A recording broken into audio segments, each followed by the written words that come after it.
Terima kasih Anda masih bersama kami di Berita Padang. Bagi Anda yang baru saja bergabung, kami hadirkan kembali 3 berita utama pada pagi hari ini.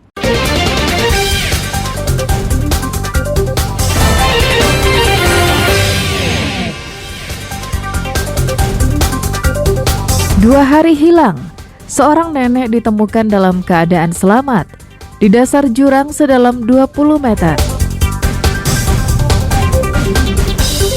Universitas Negeri Padang kumpulkan dana untuk bangun sekolah dasar di Kota Tuo yang hancur akibat banjir bandang. Untuk kedua kalinya, Menteri Sosial Tri Risma hari ini mendatangi posko pengungsian pada malam hari.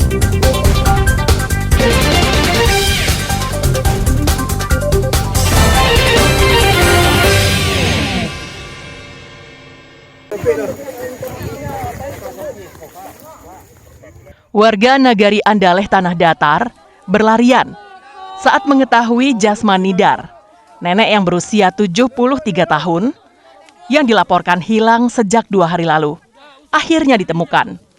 Korban ditemukan di dasar jurang yang berada tak jauh dari rumah yang ditempatinya, sekitar 200 meter di belakang rumah.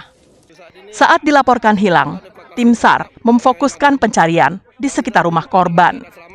Saat melakukan penyisiran, tim SAR melihat jaket korban terletak di bibir jurang. Kemudian melihat ke arah jurang di bawahnya dan menemukan korban di dasar jurang sedalam sekitar 20 meter. Korban ditemukan dalam keadaan sadar. Hanya terdapat luka gores pada bagian tangan dan kaki. Jasmani Dar pun langsung dibawa ke Rumah Sakit Umum Daerah Padang Panjang untuk mendapatkan perawatan medis. Berdasarkan petunjuk, kita langsung berkoordinasi dengan Satgas Nagari, Wali Negari, dan Rapi. Pada pukul 17.00 berdasarkan petunjuk kita menemukan jaketnya di bibir jurang sekitar 200 meter dari rumahnya. Pada 17.20 WIB kita menemukan yang bersangkutan ada di bibir jurang. Kita langsung evakuasi dan kita bawa bersama warga ke ambulan dan kita langsung kirim ke rumah sakit. Korban yang berusia lanjut ini sering mengalami gangguan ingatan. Selain itu, Jasmani Dar dikenal sebagai nenek yang super aktif karena selalu bergerak dan tak bisa duduk tenang. Diduga korban keluar dari rumah pada Minggu dini hari, lalu terperosok ke jurang karena keadaan masih gelap. Beruntung, korban cepat ditemukan karena cuaca ekstrim yang tengah melanda sebagian besar daerah di Sumatera Barat. Hujan deras juga kerap mengguyur daerah sekitar korban ditemukan. Sri Purnama melaporkan dari Tanah Datar.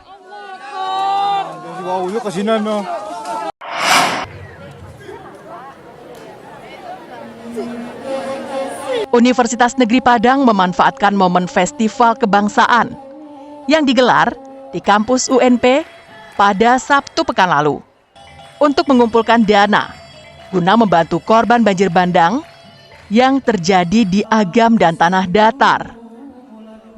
Festival kebangsaan menampilkan kesenian tradisional Minangkabau, dialog kebangsaan, dan juga muhasabah, serta doa untuk korban bencana alam. Menariknya, festival kebangsaan ini juga dihadiri oleh budayawan Sujiwo Tejo dan penyanyi kondang Once. Majelis Rektor Perguruan Tinggi se-Indonesia yang juga berkumpul di UNP untuk menghadiri festival kebangsaan itu, sepakat untuk membangun kembali sekolah dasar di Kota Tuo Agam yang hancur akibat banjir bandang. Mereka penggalangan dana untuk membantu korban bencana alam yang dialami oleh saudara-saudara kita di Agam dan Tanah Datar. Kami dari Majelis Rektor Perguruan Tinggi Negeri Indonesia ini menargetkan akan membantu pembangunan kembali SD yang runtuh di Kota Tuo, ya.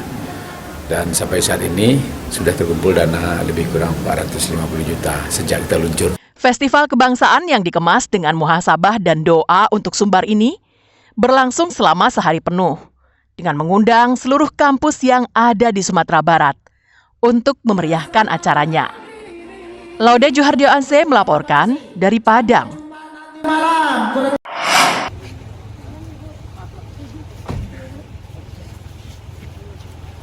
Senin malam, Menteri Sosial Tri Risma hari ini meninjau lokasi posko pengungsian korban banjir lahar dingin di daerah Batu Taba, Kecamatan Ampe-Angke, Agam.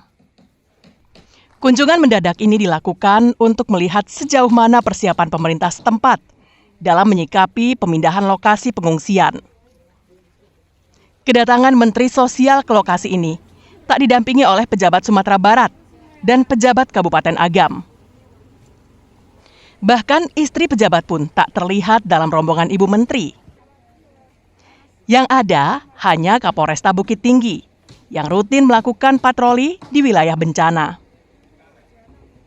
Lokasi pengungsian yang dikunjungi Menteri Sosial adalah lokasi yang baru dipindahkan, karena lokasi yang lama berada di daerah yang rawan bencana dan letaknya tak jauh dari aliran lahar dingin Marapi.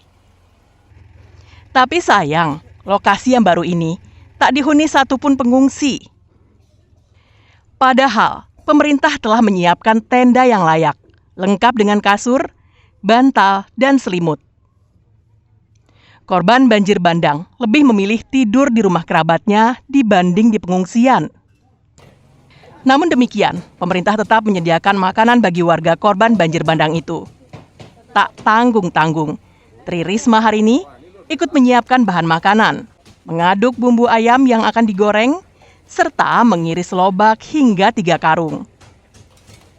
Meski menjabat sebagai menteri, naluri keibuan masih melekat pada sosok Tri Risma hari ini.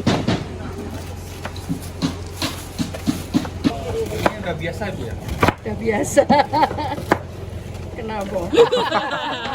Iya masak ya.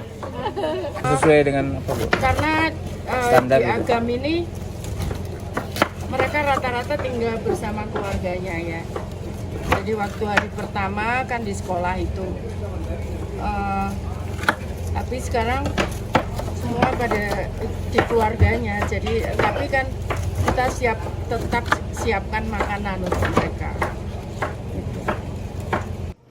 Dari pantauan di lapangan, sebagian besar lainnya masih berada di posko pengungsian yang lama di salah satu ruang belajar Sekolah Dasar Negeri 8 Bukit Batabuah yang berjarak sekitar 1 km dari lokasi yang baru. Dari pantauan di lapangan, sebagian besar korban banjir bandang masih berada di posko pengungsi lama di salah satu ruang belajar Sekolah Dasar Negeri 8 Bukit Batabuah yang berjarak sekitar 1 km dari lokasi yang baru. Padahal, di lokasi pengungsian yang baru ini, pemerintah telah menyiapkan berbagai fasilitas, mulai dari tenda untuk istirahat, dapur umum, hingga kamar mandi. Dari Agam, Dina Amrina melaporkan.